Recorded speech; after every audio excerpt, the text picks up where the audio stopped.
J'aime beaucoup prêcher sur le pardon de Dieu, car c'est un élément essentiel dans notre relation avec Dieu. J'ai déjà fait plusieurs fois en m'appuyant notamment sur le psaume 51. Mais aujourd'hui, je vais me concentrer sur le pardon en lien avec l'amitié. Pour commencer, je vais vous raconter une légende australienne que l'on trouve dans le Dreamtime des aborigènes. C'est l'histoire d'une amitié entre deux marsupiaux que l'on ne trouve qu'en Australie, le kangourou et le wombat. Alors si vous ne savez pas à quoi ressemble un wombat, je vous encourage à aller voir une photo sur internet. Cette légende explique pourquoi le kangourou a une longue queue et pourquoi le wombat a un front tout plat. Il y a très longtemps, le kangourou et le wombat étaient les meilleurs amis du monde. Même s'ils étaient très différents et avaient une conception de la vie diamétralement opposée. Malou, le kangourou, aimait vivre dehors, dans les grands espaces. Son toit, c'était le ciel. Il aimait rester le soir près d'un feu de camp, à regarder les étoiles et à sentir le vent fouetter son visage. Watu, le wombat, au contraire, avait construit de ses propres mains une maison faite d'écorce et de brindilles, dans laquelle il pouvait allumer un feu et dormir à l'abri des intempéries. Souvent, il proposait à son ami, kangourou, de lui construire une demeure où il serait protégé du vent et de la pluie. Mais Malou, le kangourou, se moquait un peu de son ami en lui disant qu'il préférait vivre au grand air qu'enfermé entre quatre planches et qu'il ferait mieux de le rejoindre à l'air pur plutôt que de rester dans sa tanière. Pour dire vrai, il ne comprenait pas vraiment son ami. Il considérait même qu'il était bête de se priver du magnifique spectacle des nuits étoilées. Un soir cependant, alors que le froid de l'hiver commençait à se faire ressentir et que la pluie redoublait d'intensité, il vit au loin la petite lueur du feu de son ami Watu, que sa maison protégeait des violentes rafales. Tout trempé, il se décida à aller frapper à la porte de son ami le wombat. Ouvre-moi vite, je suis trempé, je meurs de froid. Tiens donc, ironisa le wombat, je croyais que tu aimais vivre au grand air. Laisse-moi entrer, supplia le kangourou. Pas question, répondit catégoriquement le wombat. Tu t'es toujours moqué de moi et de ma maison. Et maintenant tu voudrais que j'oublie tes remarques blessantes et que je t'accueille? Ah non, ce serait trop facile. Va-t'en. Je suis désolé pour tout ce que j'ai pu dire, fit le kangourou humblement. J'avais tort. Ouvre-moi maintenant, implora-t-il. C'est trop tard pour t'excuser, répondit le wombat. Reste dehors puisque tu aimes tant cela. Malou sentit la rage monter en lui. Comment son ami pouvait-il le laisser ainsi dans le froid? Certes, il s'était un peu moqué de lui et avait refusé que Watu l'aide à se construire un abri pareil au sien. Mais cela ne justifiait pas une telle attitude. Il fallait vraiment qu'il s'explique avec Watu. Alors d'un grand coup de pied, le kangourou défonça la porte. Vous pouvez imaginer que l'histoire ne s'est pas bien terminée. Watu laissa quand même le kangourou dormir dans un coin, mais un coin vraiment peu confortable, trop près de la porte et trop près du feu. Le matin, le kangourou en colère, qui avait mal dormi, décida de se venger. Et au moment où le wombat allait s'excuser, car il se sentait un peu coupable d'avoir traité son ami aussi durement, il lui asséna un grand coup de bâton en plein visage, si bien que le front du wombat en fut tout aplati. Ça t'apprendra à ne pas venir en aide à ton meilleur ami, cria le kangourou. Toute ton existence, tu auras le front plat, et cela te rappellera ton manque de générosité. Évidemment, le wombat prit le temps de réfléchir à sa vengeance, et un jour, avec la lance qu'il avait pris le temps de se fabriquer, il menaça le kangourou, qui tenta de s'enfuir, mais ne put s'échapper à la lance qui le toucha dans le bas du dos. Il essaya de retirer la lance, mais n'y parvint pas. Et c'est ainsi que depuis ce temps, le wombat a un front aplati et le kangourou une longue queue. Et c'est aussi depuis ce jour que wombat et kangourou ne se parlent plus. Si cette légende peut faire sourire à première vue, moi, quand je l'ai lue il n'y a pas longtemps, elle m'a tout de suite attristé. Même la conclusion est triste. Depuis ce jour, wombat et kangourou ne se parlent plus. Pourquoi? À cause de paroles blessantes, à cause d'un désir de revanche, à cause de la colère et surtout d'absence de pardon. Quand le kangourou se rend compte qu'il a été un peu dur envers son ami et qu'il lui demande pardon, le wombat choisit d'écouter son cœur blessé. Il s'endurcit et refuse de pardonner son ami, en lui disant que c'est trop tard et trop facile. Quand le lendemain il comprend qu'il n'a pas été généreux envers son ami et qu'il s'apprête à s'excuser, il n'a même pas le temps de dire un mot que son ami lui assène un coup qui aura des conséquences jusqu'à aujourd'hui.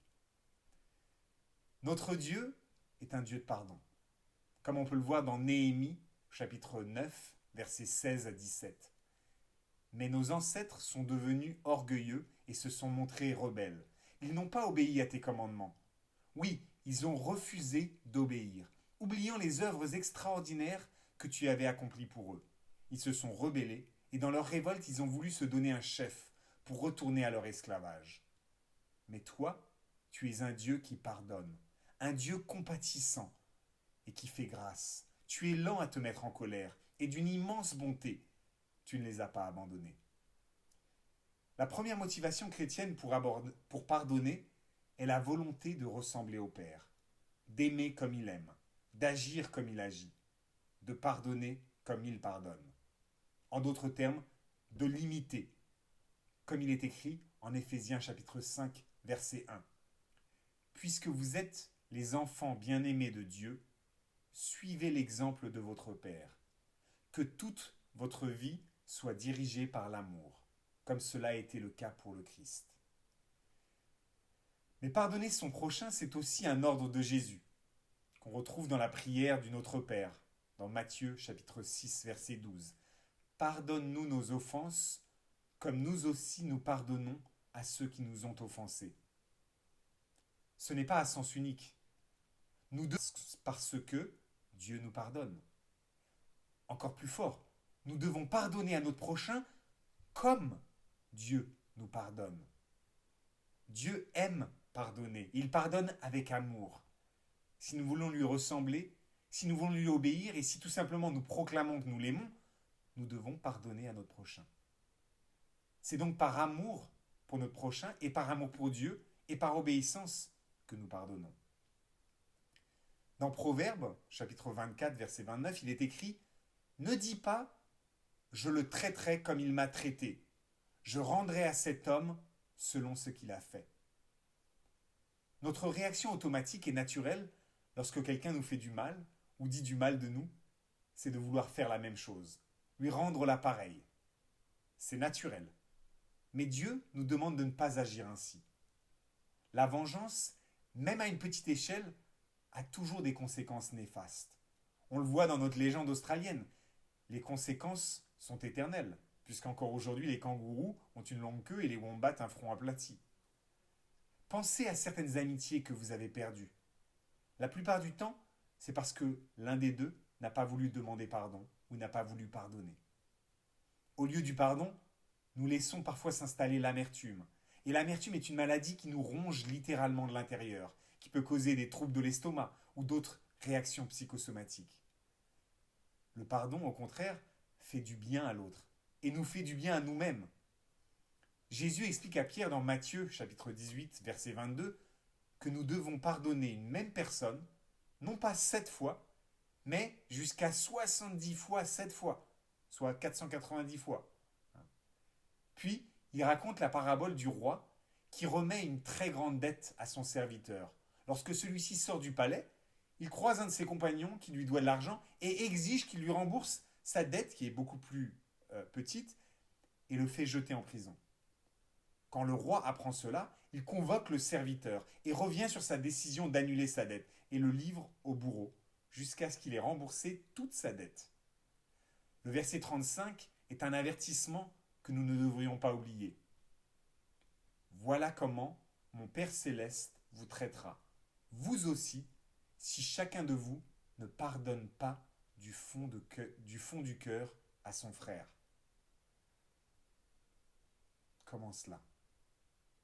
Dieu nous a pardonné tous nos péchés et nous refuserions de pardonner à un frère ou à un ami ?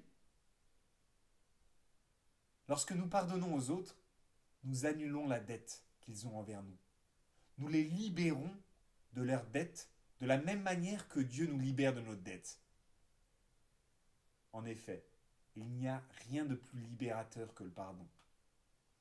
Alors oui, notre réaction initiale est de vouloir que l'autre paie pour ce qu'il nous a fait. Mais pardonner, c'est s'engager à payer soi-même le prix à la place de l'autre. C'est exactement ce que Jésus a fait. Il a payé le prix à notre place. Il nous a rachetés par son sacrifice. Mais comment faire pour pardonner? Ce n'est pas toujours facile de pardonner. Bien, premièrement, nous devons faire le choix conscient de ne pas blesser la personne en retour. Attention aux façons subtiles que nous pouvons trouver pour faire du mal à celui qui nous a blessés. Évitons aussi de revenir sur le passé. Ne soyons pas plus exigeants envers cette personne qu'envers les autres. Ne l'évitons pas, ne soyons pas froids. Et surtout, n'en profitons pas pour dire du mal de cette personne en son absence. Ne médisons pas. Finalement, évitons de ressasser dans notre tête là où les blessures que cette personne nous a infligées. Souvenons-nous toujours de ce verset dans Colossiens 3, verset 13. Supportez-vous les uns les autres. Et si l'un de vous a quelque chose à reprocher à un autre, pardonnez-vous mutuellement. Le Seigneur vous a pardonné, vous aussi pardonnez de la même manière. Alors non, ce n'est pas toujours facile de pardonner. Et encore moins à quelqu'un de proche. Mais personne ne vous dit que c'est facile. La Bible ne nous dit pas « pardonner, c'est facile ». Pourtant, le commandement de pardonner à notre prochain revient à maintes reprises. Et dans le Nouveau Testament, il est à chaque fois associé au fait que Dieu nous a lui-même pardonné. Alors ne soyons pas ingrats. Le pardon de Dieu n'a pas été non plus facile. Cela lui a coûté la séparation d'avec son Fils, la souffrance extrême de Jésus qui était innocent. Alors oui, je le répète, le pardon, ça coûte, mais le pardon est libérateur. S'ils s'étaient pardonnés mutuellement, le wombat et le kangourou seraient encore aujourd'hui les meilleurs amis du monde. Au lieu de cela, ils ont un front aplati et une longue queue. Est-ce que vous avez un front aplati ou une longue queue parce que vous avez refusé de pardonner à un ami? Est-ce que plus concrètement, vous avez perdu ou vous êtes en train de perdre un ami parce que vous avez refusé de pardonner? Est-il encore temps de faire marche arrière et de demander pardon ou de pardonner? La semaine prochaine, j'aborderai plus en détail la question du pardon avant de revenir sur certains aspects de l'amitié comme elle est décrite dans les Proverbes.